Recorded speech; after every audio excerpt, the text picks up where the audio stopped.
Imagine you put a blindfold on while you're drumming. You can't see anything but the pitch black.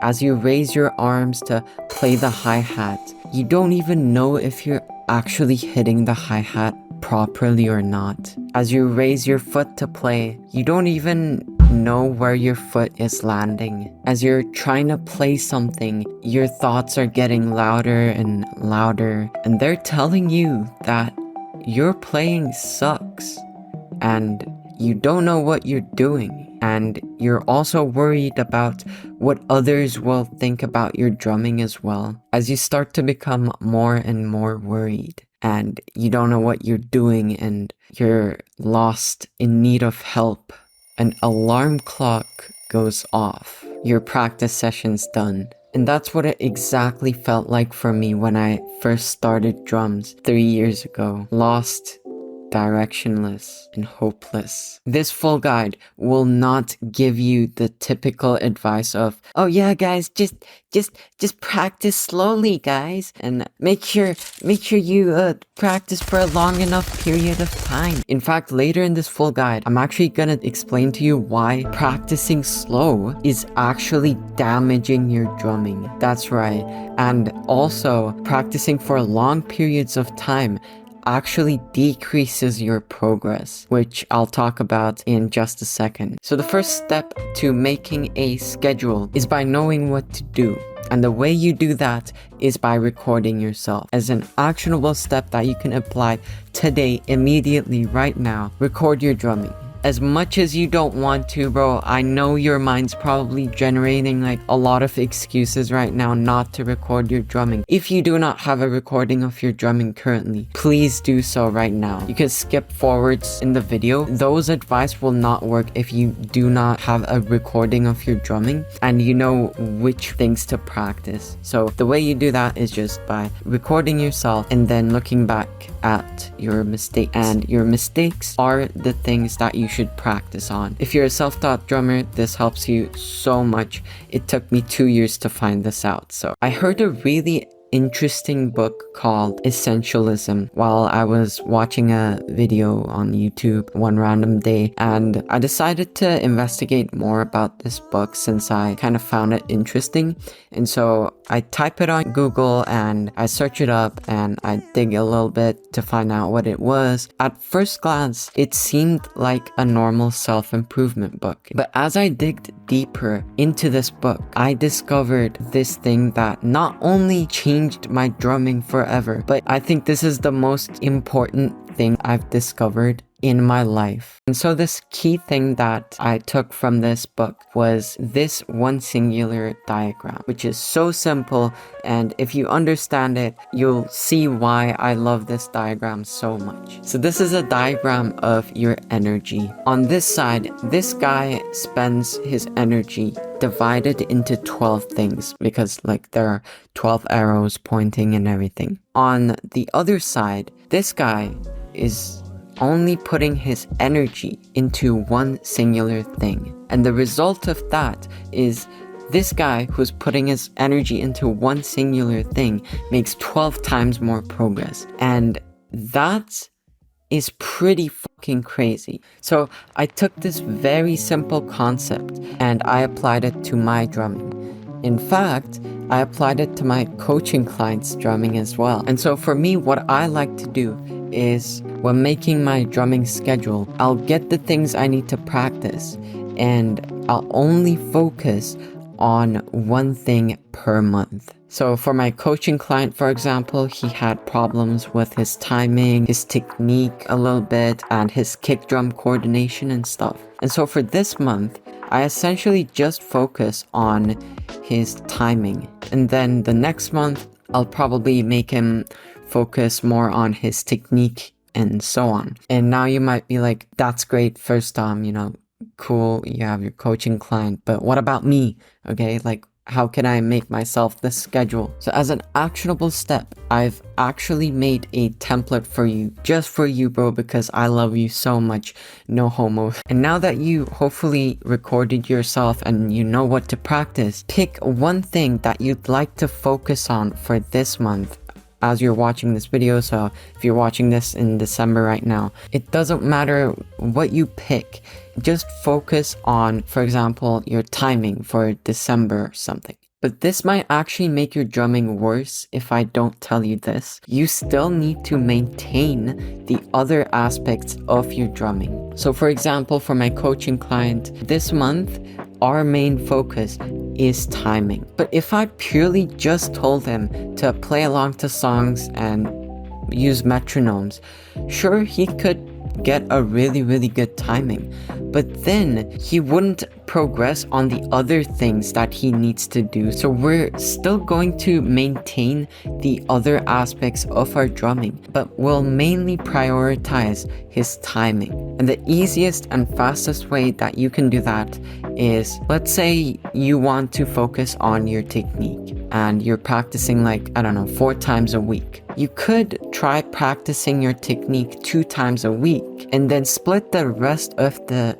exercises that you need to do into those remaining days. Now, to complete the step-by-step schedule, all we need to do is ask ourselves a question. So what do you want to achieve after these 4 weeks? And I found from like 2 years and 3 years of drumming that the more you know where you should specifically go in your drumming, the chance of you achieving that thing is much higher. So the more specific you go with this, the better.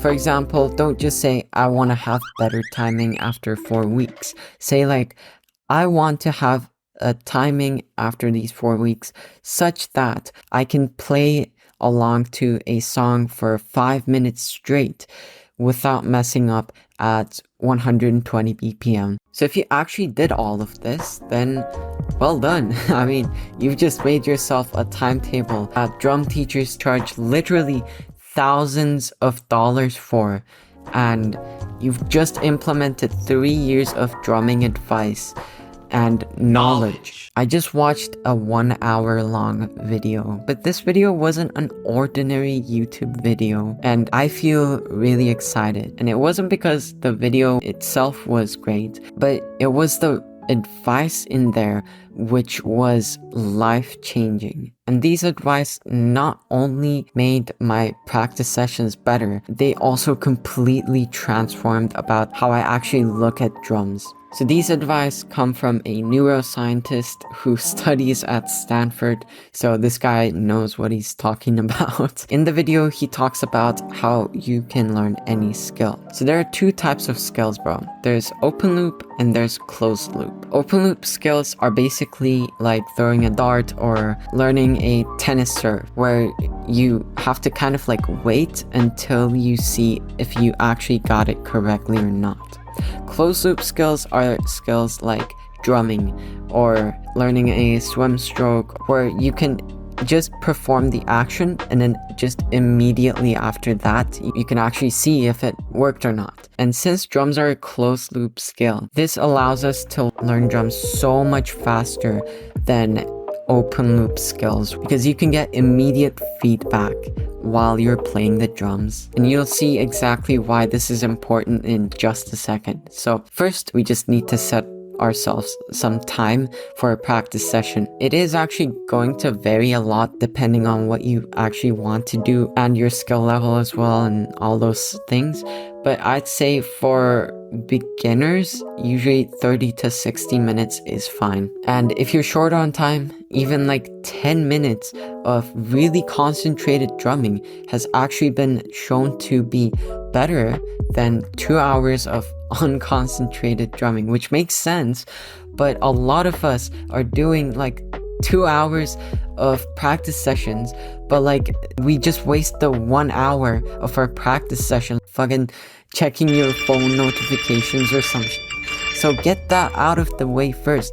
Eliminate all distractions, and you want to set up your environment so that you can actually focus on your drumming, bro. So second is the most crucial part. Fail and repeat. And I know this is such obvious advice. You've heard it a million times already. But while you're learning, you're actually required to get angry and to fail. So This is very interesting, right? So if you don't get angry at yourself because you couldn't, play a drum groove, you're not actually learning.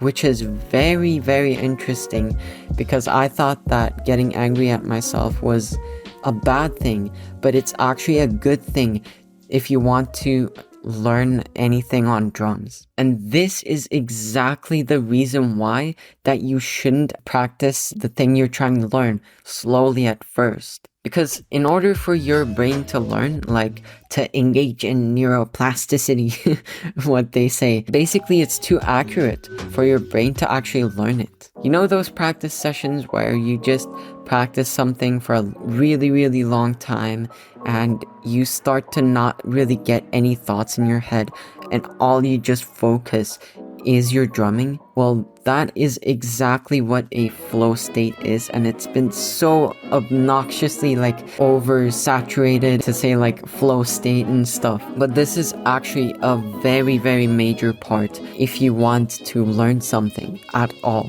And to get in a flow state, all you need to do is just repeat this same thing over and over again until your thoughts kind of disappear. And then lastly, what Dr. Andrew Huberman says is that after our practice session, here's what we should do.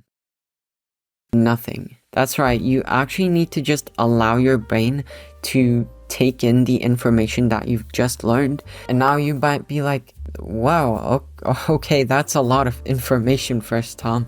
How do I actually apply this in my practice sessions? There's actually a link that I've provided to you, which is a step-by-step blueprint to how you should specifically practice. And I just put all of this advice into there so you can just kind of look at it if you forget it. Okay, well, I know all of these things first, Tom. That's great. But now, when should I actually practice drums in my day? And you're right, that's a crucial part of drumming as well. If you don't practice drumming at the correct part of your day, it can actually ruin your drumming.